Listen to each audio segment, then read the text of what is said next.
कम से कम पानी में दे सफाई बेशुमार। इसमें है नेचुरल ऑयल, ये कपड़ों के संग हाथों का भी रखे ख्याल। तो आज ही करें इस्तेमाल ओसवाल ओसवाल ओसवाल। ओसवाल, हर रिश्ते का रखे ख्याल। मित्रों, सबसे पहले सभी का धन्यवाद यहां पर आने के लिए इतने शॉर्ट नोटिस पर। कल एक बड़ी ही विचित्र स्थिति देखने मिली। एक ऐसा व्यक्ति जिसकी पार्टी यूनाइटेड नहीं है, राजस्थान से लेकर महाराष्ट्र तक, कर्नाटका से लेकर छत्तीसगढ़ तक, जिसकी पार्टी की स्थिति टूटी फूटी है, टुकड़े टुकड़े है, वो और एक और ऐसे व्यक्ति जो खुद तो वैसे हमेशा नंबर 1 अपने प्रदेश में रहना चाहते हैं, पर उनकी खुद की घटती हुई प्रासंगिकता, पॉलिटिकल रेलेवेंस इस प्रकार से है कि आज वो नंबर 3 की पोजीशन में आ चुके हैं।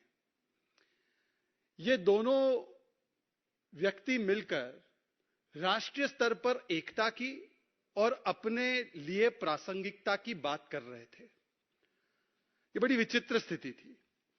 पार्टी टूट रही है, टूटी फूटी हो रही है, टुकड़े टुकड़े हो रहे हैं। गहलोत बनाम पायलट हो रहा है, कहीं बाघेल बनाम देव सिंह हो रहा है, कहीं थोरात बनाम पटोले हो रहा है, पर बात यूनिटी की हो रही है। और ऐसी स्थिति में जो ये दिन में तस्वीर दिखाई दे रही थी, शाम में तो और भी अनोखी स्थिति दिखाई दी।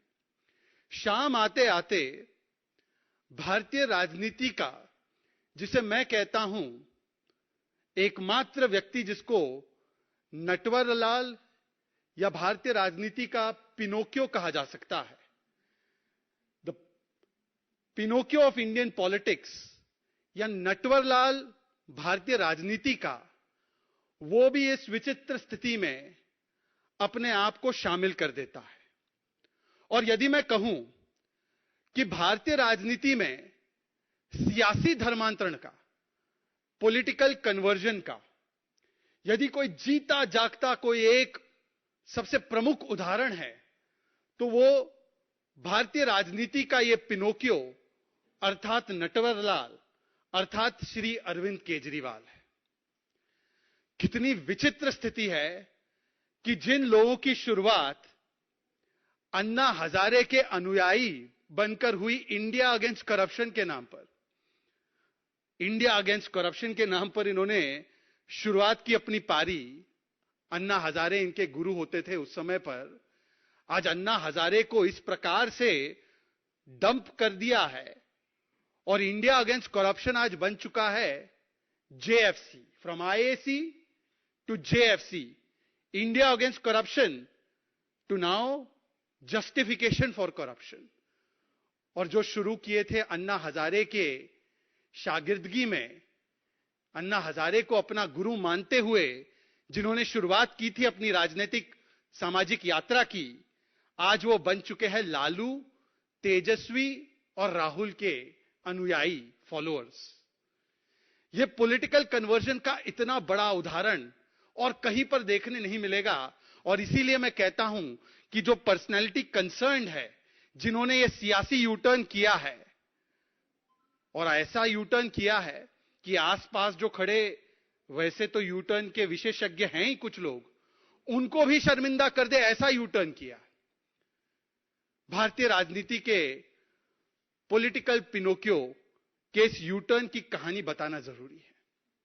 क्योंकि क्या है कि जो लोग बच्चों की कसमें खाते हैं, उनकी याददाश्त थोड़ी सी कमजोर होती है, तो उनकी याददाश्त थोड़ा तरोताजा करने के लिए यह अवसर मिला है।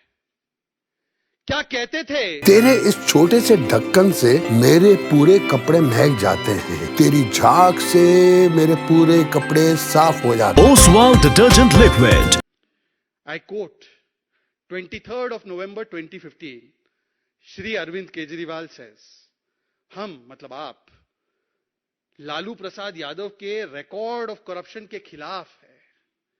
फिर आगे भी बोलते हैं, we are against the dynasty politics, his both sons are ministers. Arvind ji, इस स्थिति में क्या बदलाव हुआ है? 2015 से लेकर 2023 में लालू जी की और उनके परिवार की स्थिति में क्या बदलाव हुआ है? बदला कौन है? यू टर्न किसने लिया है ये आपके सामने है। फिर पॉलिटिकल नटवरलाल अर्थात political Pinocchio of India Kejriwal ji tweet करते हैं 2013 में, लालू ने करोड़ों कमाए हैं फॉर्डर स्कैम में भ्रष्टाचार के माध्यम से।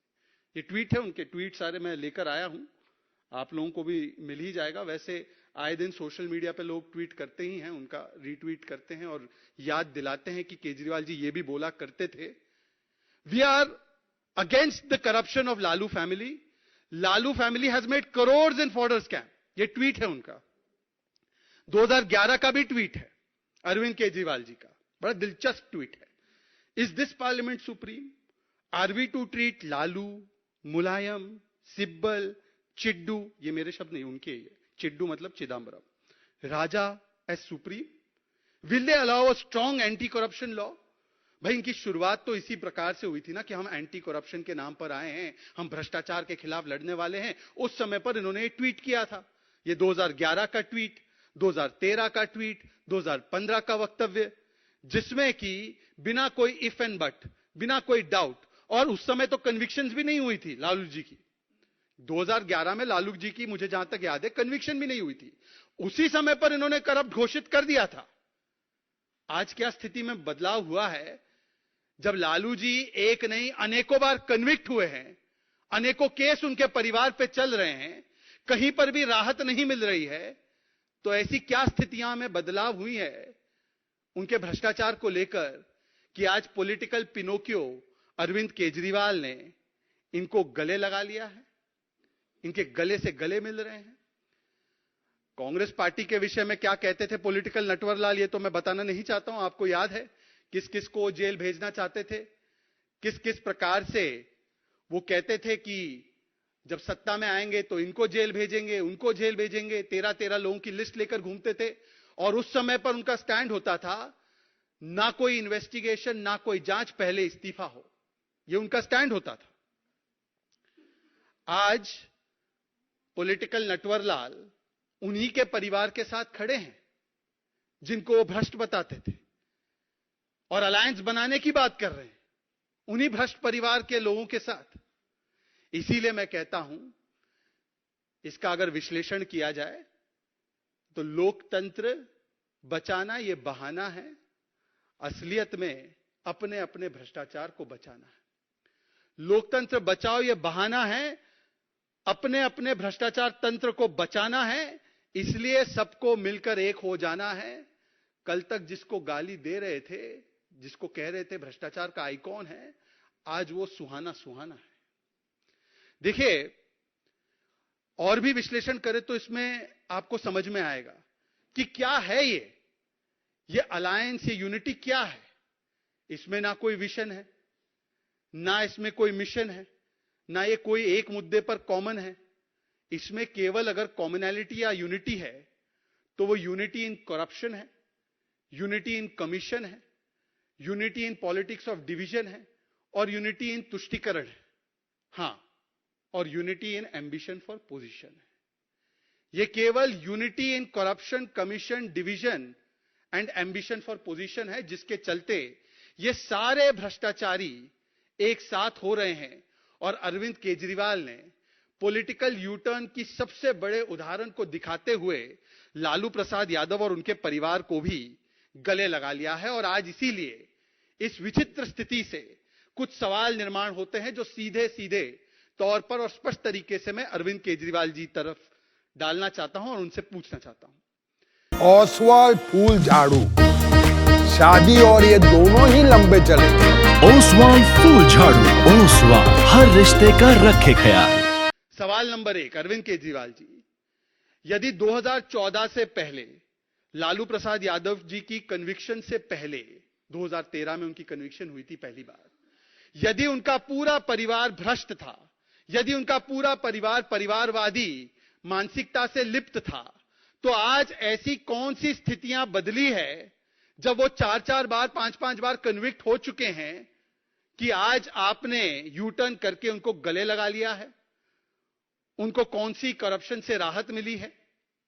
उल्टा आज जिनके साथ आप खड़े थे, उनके पुत्र के साथ, उनका तो नाम ईडी और सीबीआई ने लैंड फॉर जॉब स्कैम में लिया है। और यह लैंड फॉर जॉब स्कैम क्या है? यह 600 करोड़ का घोटाला है। और इस घोटाले का मूल मंत्र क्या था? जैसे नेताजी सुभाष चंद्र बोस ने एक समय पर कहा था, तुम मुझे खून दो मैं तुम्हें आजादी दूंगा।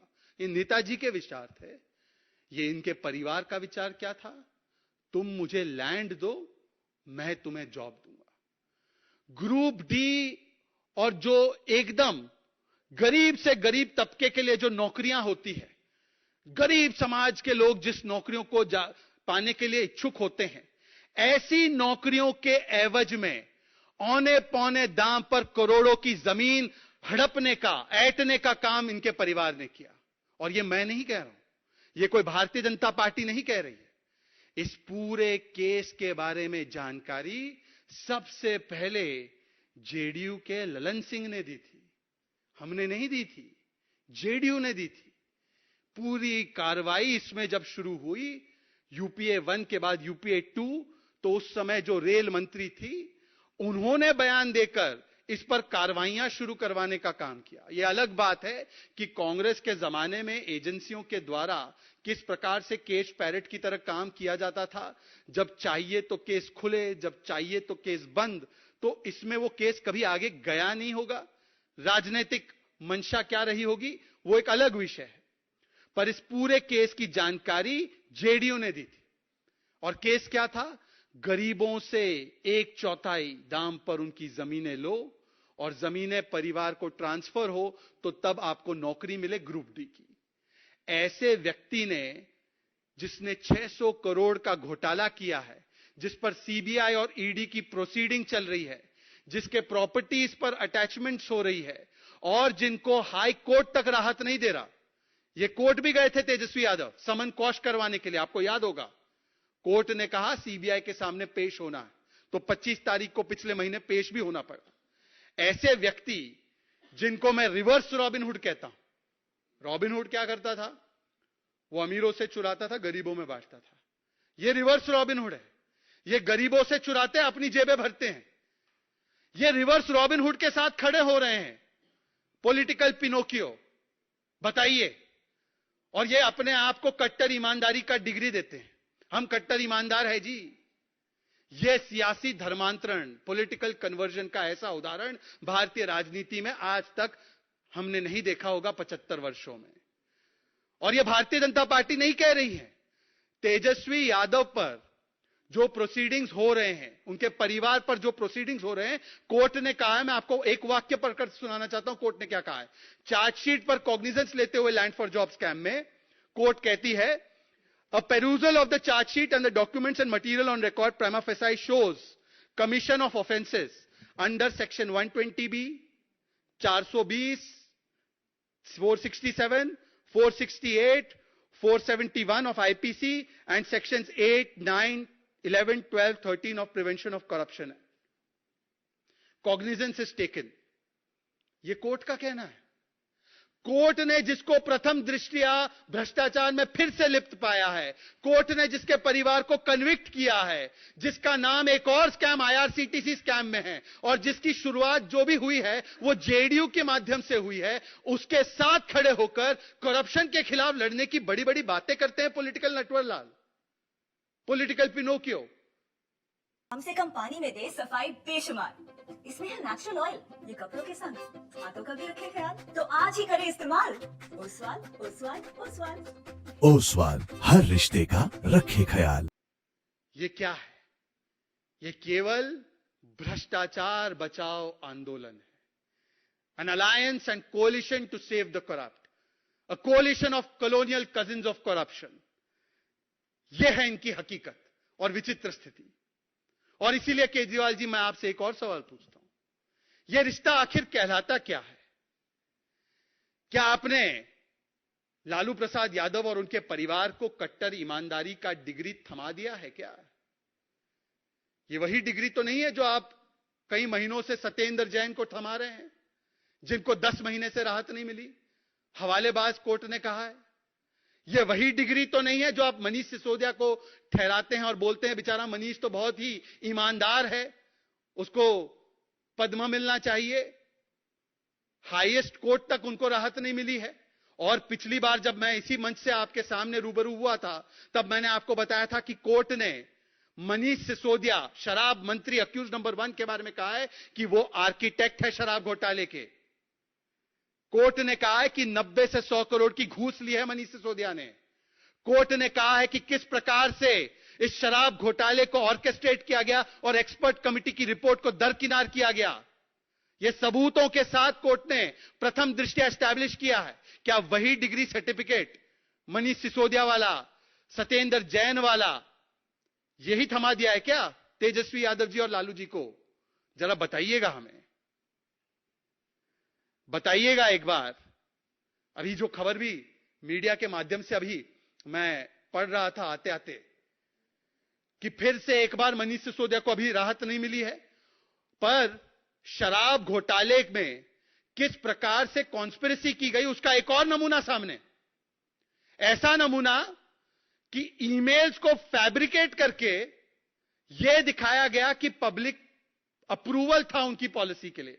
ये तो ऐसे कहते ही थे उनके वक्तव्य पुराने कि शराब पॉलिसी जो हमने लाई है वो best policy in the world है, बेस्ट पॉलिसी ये कहते थे। आतिशी कहती थी, उनके और एक सौरभ भारद्वाज कहते थे, संजय सिंह कहते थे, best policy in the world है, बेस्ट पॉलिसी, इससे ज्यादा बेहतर पॉलिसी हो नहीं सकती।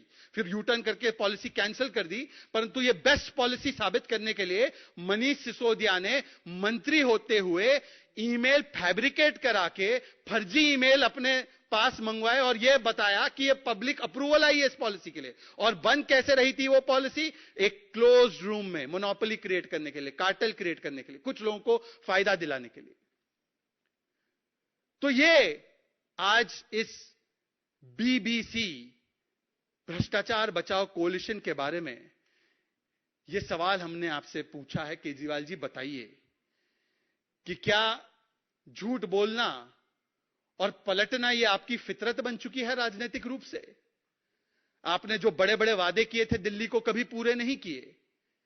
आपने तो गली गली मोहल्ले मोहल्ले शराब के ठेके खोल दिए। हवालेबाज मंत्री और शराब में लिप्त मंत्रियों को बचाने का काम करते हैं। और आज जिस लालू प्रसाद यादव को आप करप्शन का आइकॉन मानते थे, आज उन्हीं के गले लग गए। यह ऐसी कौन सी राजनीतिक विवशता है, राजनीतिक मजबूरी है? नीतीश जी की तो राजनीतिक मजबूरी हम समझते ही हैं। नीतीश जी की तो हम समझते ही हैं। उन्होंने तो जेडीयू के माध्यम से केस शुरू किया लैंड फॉर जॉब का। एक समय था कि जेडीयू का अधिकृत बयान था कि Lalu is the icon of corruption. उनकी विवशता और उनकी लाचारी, उनकी मजबूरी बिहार में क्या है हम समझते हैं। पर अरविंद केजरीवाल, जिनका जन्म हुआ करप्शन के खिलाफ लड़ने, जिनकी अनुयायी जो थी एक समय पर वो बनते थे अनुयायी अरविंद के, अन्ना हजारे के, आज ऐसी कौन सी राजनीतिक विवशता है कि वो लालू प्रसाद यादव, राहुल गांधी और तेजस्वी यादव के साथ अलायंस बना रहे हैं? इसका जवाब हमें मिलना चाहिए। अंत में मैं केवल इसको समअप करूं तो कह सकते हैं जो आजकल ये नजारा दिख रहा है, चल पड़ी है करप्शन की रेस, चल पड़ी है करप्शन की रेस। सबको बनना है इस भ्रष्टाचार के ठगबंधन का फेस। चाहते हैं सब बंद करवाना अपना अपना केस, परंतु सुप्रीम कोर्ट ने इनके अरमानों पर लगा दी है ठेस। और इसीलिए मिल गए हैं सारे भ्रष्टाचारी अपने अपने बचाने, अपने कुनबे और अपनी स्पेस। ये इस प्रकार का विश्लेषण निकल कर आया है। आज पॉलिटिकल पिनोकियो को इसका जवाब देना चाहिए कि क्या 2011, 12, 13, 14, 15 में जो उनका विश्लेषण था लालू प्रसाद के परिवार पर, उनके भ्रष्टाचार पर, वो उस पर यू टर्न करते हुए आज भ्रष्टाचार को गले मिल रहे हैं, मिला रहे हैं, लग रहे हैं, क्योंकि वो खुद भ्रष्टाचार की सबसे बड़ी बड़ी डिग्रियां लेकर बैठे हैं। बस इतनी बातों के साथ मैं अपनी वाणी को विराम दूंगा। कोई और सवाल होगा तो आप पूछ सकते हैं। तेरे इस छोटे से ढक्कन से मेरे पूरे कपड़े महक जाते हैं। तेरी झाग से मेरे पूरे कपड़े साफ हो जाते हैं। Oswal detergent liquid.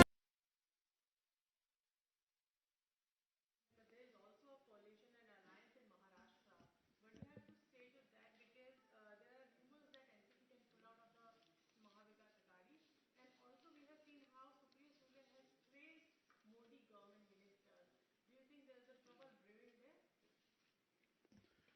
मैं क्योंकि स्वयं महाराष्ट्र से आता हूं, जब इन्होंने इस अलायंस को एमवीए महाविकास आघाड़ी कहा था, तो हमने कहा था ये महाविकास आघाड़ी नहीं, ये महाविचित्र आघाड़ी, ये महाविडंबना आघाड़ी और ये महाविनाश आघाड़ी है। क्योंकि ये कोलिशन ऑफ कन्विक्शन नहीं है। कन्विक्शन वाला इनके पास एक भी मुद्दा कॉमन नहीं है। क्या सावरकर जी के मुद्दे पर ये एक साथ है? नहीं है। क्या हिंदुत्व के मुद्दे पर ये लोग एक साथ है? नहीं है। क्या देश के जो प्रमुख मुद्दे हैं, क्या उस पर लेकर ये लोग एक साथ है? नहीं है। ये collision of convenience, collision of corruption and collision of contradictions है। और इसीलिए ये कॉन्ट्रडिक्शन बार बार अनेकों रूप स्वरूप में सामने आता है। अभी अभी मैंने एक ट्वीट भी डाला है कि अजीत पवार जी नाना पटोले को चेतावनीपूर्ण तरीके से एक तरीके से कह रहे हैं कि जो गठबंधन के विषय है, कृपया मीडिया में आप बार बार जाकर इतनी उत्तेजना से बाहर कर देते हो, आप आकर मीटिंग में डिस्कस कीजिए। तो नाना पटोले उनको घूमकर कहते हैं कि देखिए, हम जो कह रहे हैं सही कह रहे हैं। सावरकर जी के विषय पर उद्धव जी और पवार जी आईना दिखाते हैं राहुल को, और राहुल जी जब जाते हैं अपनी पूर्व कॉन्स्टिट्यूएंसी में तो बड़े बड़े पोस्टर अपनी फोटो के साथ लगाते हैं कि मैं सावरकर नहीं हूं, मैं सॉरी वीर नहीं हूं, मैं सॉरी नहीं बोलूंगा। तो मैं तो कह रहा हूं कि यह महाविचित्र आघाड़ी है, और जो भी चीज जिसका जन्म ही कॉन्ट्रडिक्शन में होता है, जिसका जन्म ही कन्वीनियंस से होता है और कन्विक्शन से नहीं होता, वो destined for collapse and destined for complete, मैं कह सकता हूं कंफ्यूजन हमेशा रहती है। ये कोलैप्स और कंफ्यूजन इसीलिए निर्माण हुई है क्योंकि कन्विक्शन भी नहीं है, केवल कन्वीनियंस के नाम पर ये लोग एक साथ हुए हैं।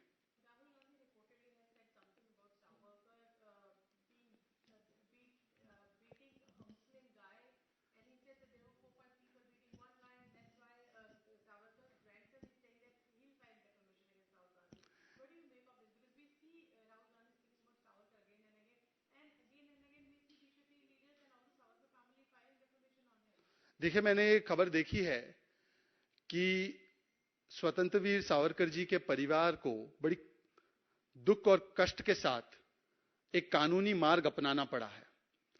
एक तरफ तो आप देख सकते हैं कि एकनाथ शिंदे जी और देवेंद्र फडणवीस जी की सरकार ने वीर सावरकर जी के सम्मान में और उनके योगदान को एक प्रकार से राष्ट्रीय पटल पर और भी उसको अलंकृत करने के लिए 28 मई को, उनके जयंती के दिवस को, स्वतंत्र वीर गौरव दिन के रूप में मनाने का निर्णय लिया है। परंतु दूसरी ओर देखिए, राहुल गांधी का अल्प ज्ञान और अपरिपक्व और तर्कहीन बयान सुनिए। उनको क्या यह नहीं मालूम है कि वीर सावरकर जी के विषय में अगर सबसे ज्यादा किसी ने स्वर्ण अक्षरों में भूरी भूरी प्रशंसा की है तो उनकी दादी मां ने की है। इंदिरा जी ने तो उनके लिए स्टैंप भी रिलीज किया था।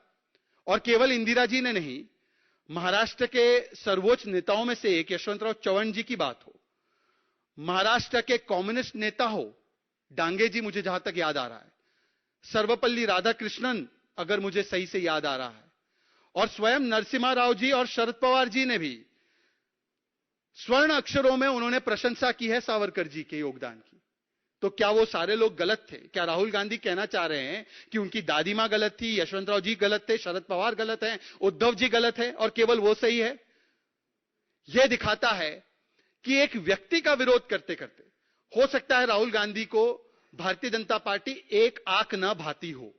यह बात सही हो सकती है, उनको प्रधानमंत्री नरेंद्र मोदी, देवेंद्र जी की सरकार, शिंदे जी की सरकार एक आंख ना बाती हो। परंतु क्या एक व्यक्ति, एक पार्टी का विरोध करते करते हम देश के राष्ट्र महानायकों का इस प्रकार से अपमान करेंगे? इस प्रकार से बार बार अपमानजनक और झूठी बातें फैलाएंगे? और एक केस में तो जिस प्रकार से उन्होंने झूठ बोला है, सुप्रीम कोर्ट के सामने उनको माफी मांगनी पड़ी। एक केस में उनको दोषी पाया गया, ओबीसी समाज का अपमान जो किया है। एक केस में भिवंडी कोर्ट में जो उन्होंने आरएसएस के विषय में कहा था, उस पर उनको यू टर्न करके वहां पर भी अपना स्टैंड चेंज करना पड़ा है। अब सावरकर जी के परिवार ने केस किया है तो उसका जवाब देना होगा। परंतु इस मंच से, क्योंकि मैं खुद स्वयं महाराष्ट्र से आता हूं, मुझे याद है उद्धव जी का वो वक्तव्य। उद्धव जी ने सार्वजनिक मंच से कहा था, यदि कोई सावरकर जी का अपमान करेगा तो मैं बड़े आक्रामक रूप से, मैं पूरी चीज को कोट नहीं करना चाहता, आप लोग ढूंढ सकते हैं, मैं बड़े आक्रामक रूप से उसका जवाब हमारी सेना, उद्धव सेना देगी। आज उद्धव जी, ऐसी कौन सी मजबूरी है कि हिंदुत्व का जो शेर था वो वोट बैंक की भीगी बिल्ली बन चुका है। एकाध कोई कॉस्मेटिक हुस्न अफरोजी वाले बयान इशू करने के अलावा राहुल गांधी जी और कांग्रेस पार्टी का जो एक कांस्टेंट इस प्रकार का स्टैंड सावरकर जी पर आ रहा है, उस पर आप लोग कोई स्टैंड नहीं ले पा रहे हो। ये आपकी मजबूरी और लाचारी और किस प्रकार से स्वर्गीय बाला साहेब ठाकरे जी की विचारधारा को आपने तिलांजलि देने का काम किया है, उसका जीता जागता प्रमाण आज फिर से सामने आ रहा है। उद्धव जी को तय करना है कि सावरकर जी उनके लिए देवता समान है या जो राहुल गांधी कह रहे हैं वो सही है।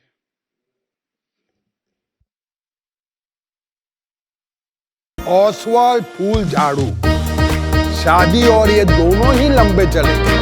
ओसवाल फूल झाड़ू, ओसवाल हर रिश्ते का रखे ख्याल।